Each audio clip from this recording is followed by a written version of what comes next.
भविष्य दिखाई दे रहा है। सबसे पहली बात उनकी हेल्थ, दूसरा उनका जेल यात्रा, पूरे योग बने जेल योग है जी। उनकी कुंडली में एक हॉस्पिटल जाने के, एक जेल जाने के पूरे योग हैं। बहुत बड़ी प्रेडिक्शन है, बहुत बड़ी प्रेडिक्शन है। बंगाल चुनाव में क्या उसका अध्ययन किया और प्रश्न कुंडली बनाई, तो उसमें क्या निकल कर आया ये हम अपनी ज्योतिष के अनुसार बताएंगे, आपको एस्ट्रोलॉजी के अनुसार बताएंगे। तो देखिए भाई, दोनों दलों में बड़ी अच्छा मुकाबला देखने को मिलेगा। दोनों दलों कांग्रेस बीजेपी और टीएमसी यानी तृणमूल कांग्रेस ममता बनर्जी वाली, बीजेपी और तृणमूल कांग्रेस के बीच एक अच्छा नेट टू नेट फाइटिंग हमें देखने को मिलेगी।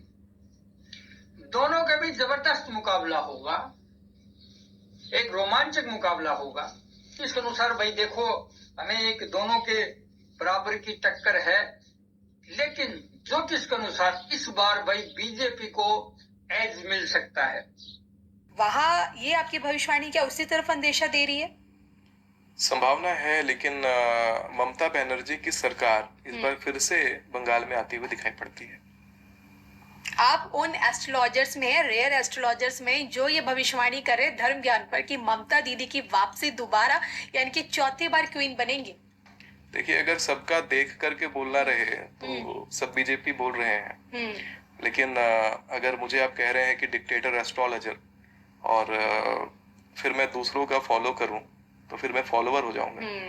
तो मेरी भविष्यवाणी बिल्कुल अलग लीग पर जाती है यहाँ पे। मुझे नहीं लगता है कि 2026 का जो इलेक्शन ममता बनर्जी वहाँ पास कर पाएंगे।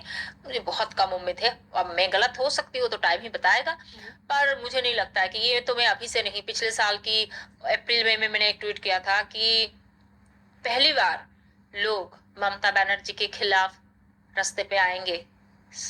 अगस्त सितंबर आने दीजिए, तो लोगों को लगा ऐसा ही क्या होगा। ये तो हर बार हर एस्ट्रोलॉजर बोलते रहते हैं, आज तक कुछ नहीं हुआ, कोई उनको हिला नहीं पाता। She is so strong over there, full hold she is having.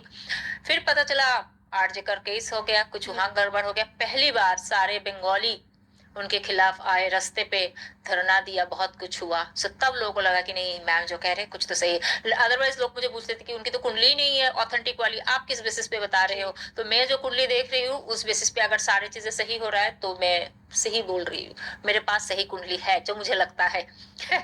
So and then पिछली बार दिसंबर में मैं वीपी न्यूज में गई थी, तो उन्होंने मुझे पूछा था, उनके ऊपर वही नेताजी की कुंडली, उसमें ममता बनर्जी के बारे में बात हो रही थी कि बंगाल को हम आगे कैसे देखते हैं। मैंने कहा 2025 में और दिसंबर में शूट हुई थी, अब आने वाले साल कैसे है। मैंने कहा अगर 2025 में किसी भी राज्य में भारत की आपको दिखेगा खराब हालत, एनआरकी, एनआरकी का हिंदी क्या होता है? अराजकता जी, अराजकता दिखेगी तो वो होगा वेस्ट बंगाल। और आपको दिख गया है कि वेस्ट बंगाल के मुर्शिदाबाद का कहानी क्या है। मैंने कहा था दोनों बंगाल बहुत बुरी तरह फंसेंगे, पर खैर वो बंगाल हमारी नहीं, हम अपने बंगाल पे बात करेंगे। और हमारी बंगाल के हाल सबसे खराब सारे राज्यों में होगा तो सिर्फ वेस्ट बंगाल होगा। और हमें दिख रहा है वेस्ट बंगाल का हाल कितना बुरा है। आए दिन वहां से कैसे कैसे खबर हमारे पास आ रही है। पर ममता बनर्जी की अगस्त से आप देखें, जुलाई अगस्त चल रहा है, जुलाई देखते हैं, कभी कभी 15 दिन 20 दिन आगे पीछे रिजल्ट होती है, पर जुलाई के बाद से या फिर अगस्त से आप कह सकते हो उनके हालत जो है और थोड़ी खराब होने वाले, लोग उनके खिलाफ रास्ते में और आएंगे। और ममता बनर्जी के लिए बहुत चैलेंजिंग टाइम आने वाली है, समारोह ही होने वाला है और अगले साल वो जीत के आ पाएंगे, मुझे ऐसा नहीं लगता है। दरअसल मेरे एक मित्र हैं, बंगाल में रहते हैं, बहुत अच्छे हैं, उनसे मेरी कल ही रात बात हो रही थी। बोले कि आप कह रहे हैं कि ममता चुनाव हार रही हैं और हम खुद बंगाल में हैं, हमको नहीं लगता कि ममता हार रही है। आपकी भविष्यवाणी से पहले मैं आपको जानकारी दे दूं, हाल फिलहाल में अखिलेश यादव जी ने बड़ा बयान दिया है कि ममता दीदी को पश्चिम बंगाल में हरा पाना नामुमकिन है। ममता बनर्जी खुद अपना चुनाव हार रही है। Oh my God. वो चाहे एक सीट से, एक वोट से हारे, चाहे 1 वोट से हारे या 2000 वोट से।